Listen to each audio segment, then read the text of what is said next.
if you find yourself in Romania and you want to get out as fast as you can, we are taking the Bosphorus Express from Bucharest to Istanbul. 20-hour train. If you're gonna take it and you want to know what it's like, this is it. I am made to be free.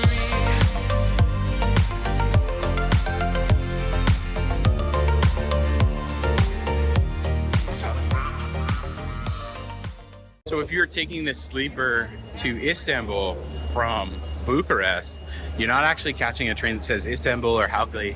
You're catching a train that says Ruse, because you're going to be reconnected a bunch. So that's us there. IRN 641 to Ruse at 10:47, platform 2.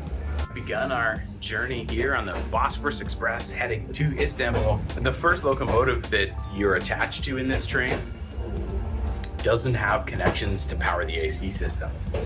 You get those when we cross into Bulgaria. In Bulgaria, we'll be connected to a locomotive that can connect to the AC system and power it. So we have 2 hot hours, and it's about 40 degrees today here. So it's warm. We're hoping that the air moving through will get us. Just expect the first 2 hours to be hot ones if you're in the summer.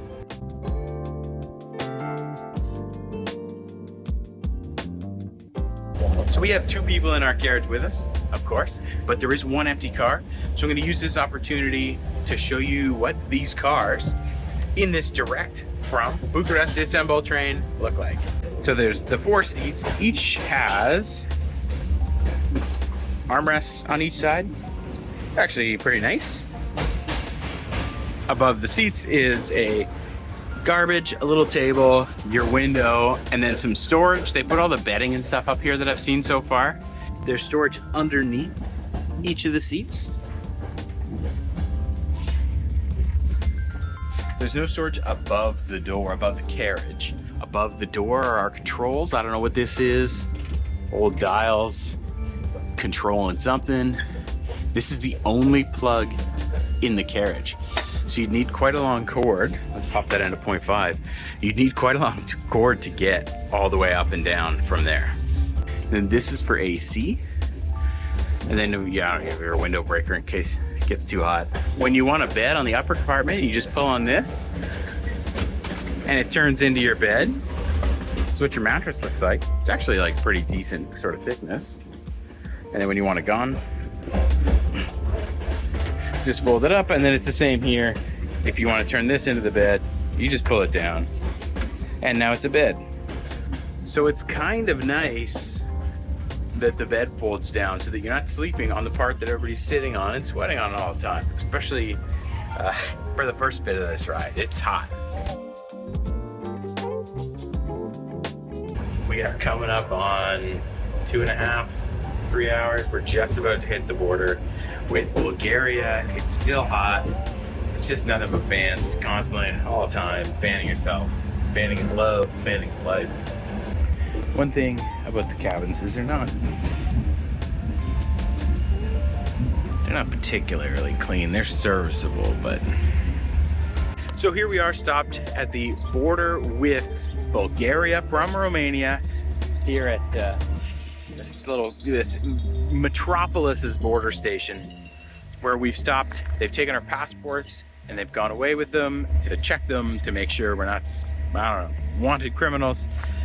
And just beyond this border is the Friendship Bridge, a bridge built in 1952.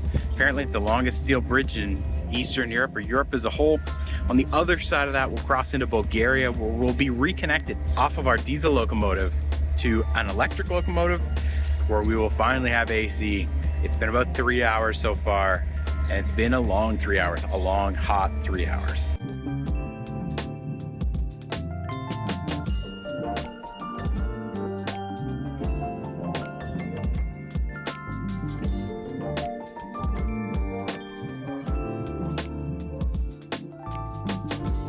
There are 2 washrooms on this car. This is the sort of Western style washroom.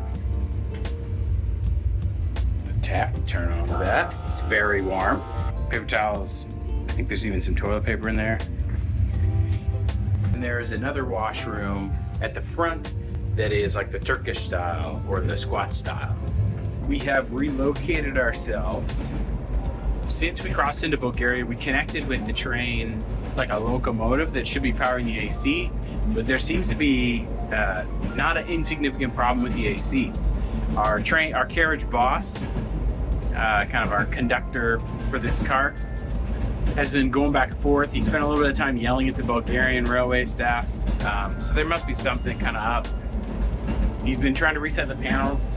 We came here to the front car, number one, this front carriage, because it's the coolest. It's the only one with this vent that I've seen.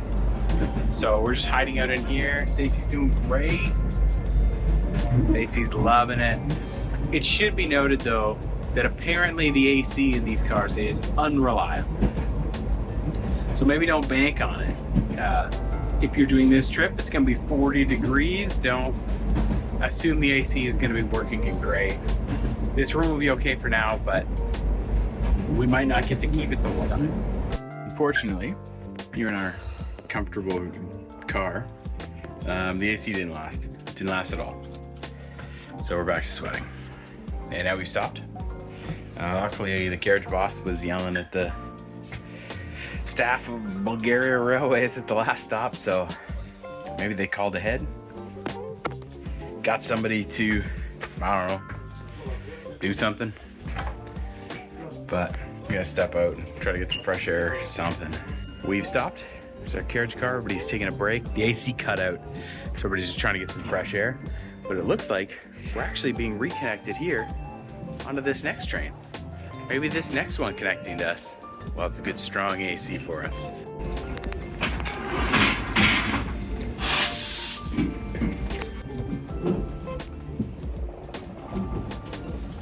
So the train's gotten a little bit more comfortable.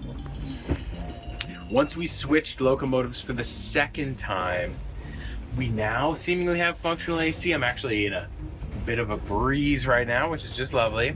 Just in general, your train and your trip may or may not be comfortable temperature-wise.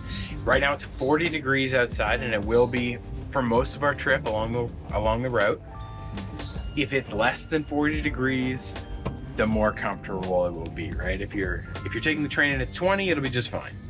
If you're taking the train and it's 30, it'll be better than this. And if you're taking the train when it's 40, you'll live. Amazing. So as a part of the train, you're given a blanket set. It's got some sheets to be your base sheet. It comes with a pillowcase and then sort of a top sheet. And then it's on you to make it yourself.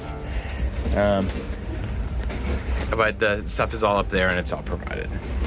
As we are now comfortably relaxing, there is no connection to a restaurant car on this train or any other kind of service.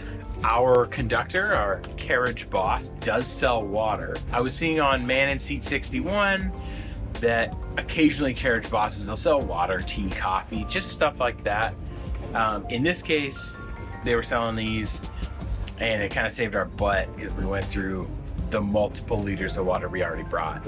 So you're definitely gonna wanna bring food for all your meals and water, of course, but also bring a little extra water and make sure you have some cash just in case, so you can pick it up from the carriage boss.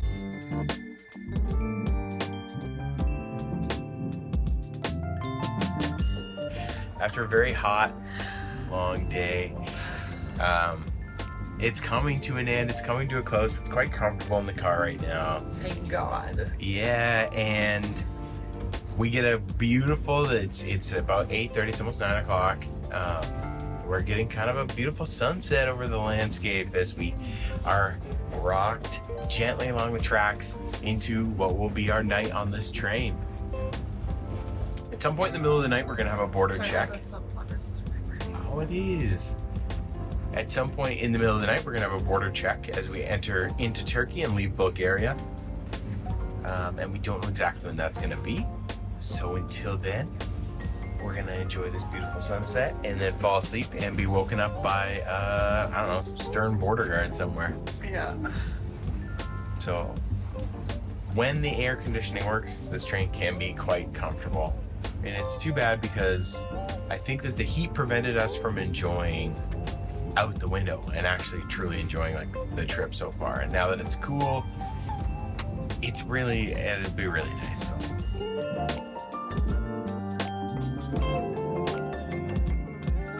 We are risen. It's 2 a.m. We're still waking up. And it's our out clearance, our passport control on our way out of Bulgaria and into Turkey. So it's in 2 stages. The first stage is on the train. Somebody will come to us, take our passports, do our out clearance. And then when we arrive in Turkey, we'll actually have to get off, I think, with our bags and everything. In Turkey now to do some passport control. And look, it's a first Turkish cat. Oh. So here's where we do passport control. And then we have all of our luggage so we can go through security with kind of luggage as well afterwards. After doing your passport control in this building here, you make your way into this building here to get your baggage x-rayed. You come out the other end of the building here. There's a duty-free shop, and then everybody has to wait to get back on the train for the end of the security check. Overall, the process only took about 20 minutes once we got here. So it was pretty quick and pretty painless. They didn't have a lot of questions for us. They just looked at us, stamped our passports, and we went. We are back on the train and it's 3 a.m. So the next thing we're gonna do is arrive at, they say 7, just before 7. But I think we're gonna be delayed. So we're probably looking at, I don't know, my guess maybe 9. Let's see.